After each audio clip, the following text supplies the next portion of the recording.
Brought to you by Penguin.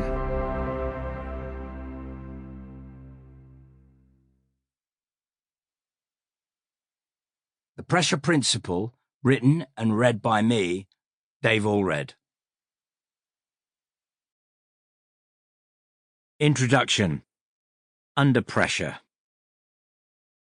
At the end of a long and stressful week at work, you've finally completed your report. You gather up the crumpled pages of notes that have been your crutch for the last few days and screw them into a ball before leaning back in your chair and tossing them towards the waste bin on the other side of your office. Bullseye. You congratulate yourself. A perfectly judged throw. Everybody's a champion when nobody's looking.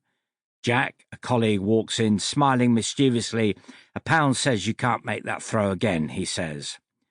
You're on. The stakes are low, your confidence is high, and the shot is makeable. You take aim.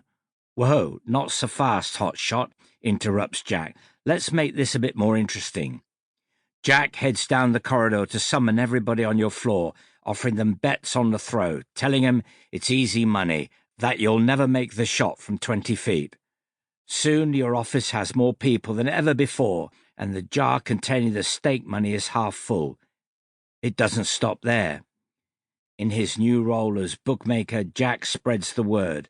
News travels fast in this company, and before long it's out of control.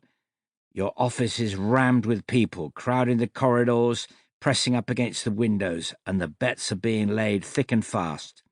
"I've got a $5 on this," pipes up someone. "Put me down for 10, says another. Of course you can't back down. So you take every bet thrown your way.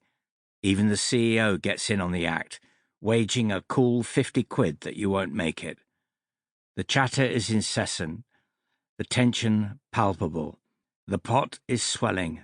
It's just over £1,000 as Jack finally closes the book and, like an admonishing umpire at Wimbledon, calls, "Quiet, please." A hush descends. All eyes turn on you. One shot for glory. You take the paper ball. It feels alien and unfamiliar between your palms, and roll it tighter, thinking about how best to make the throw. What happens if you don't? £1,000. Your palms feel clammy, your chest is tight, your heart is pounding. The eyes of your colleagues bore into you. This is it.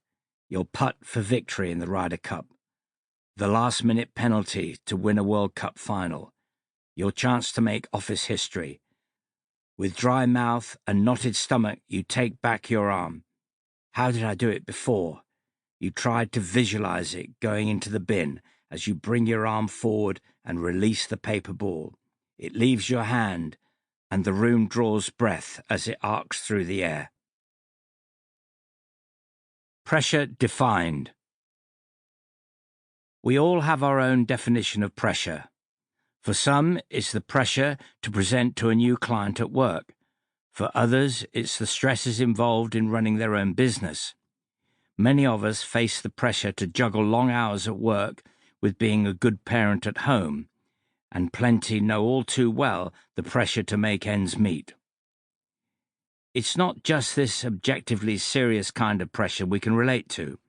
We can feel pressure when we're meeting people for the first time, be they new colleagues at work or a partner's social group, or even in moments when we might feel silly for getting worked up, such as waiting for the start of our own birthday party for people to arrive. We can put ourselves under immense pressure to achieve when we're tackling things like running a marathon or performing in an event that matters to us, whether it be a five-a-side football tournament, a local play, or even throwing a ball of paper into a bin. Pressure can create a very personal kind of pain. Yet although it means different things to different people and can affect us in a variety of ways, we all recognize its effects in ourselves and others. People under pressure nearly always betray symptoms. Some are better than others at managing them or hiding them, but we recognize their imprint. And outside our own social sphere, when we watch sport and films and television programs. Sample complete. Ready to continue?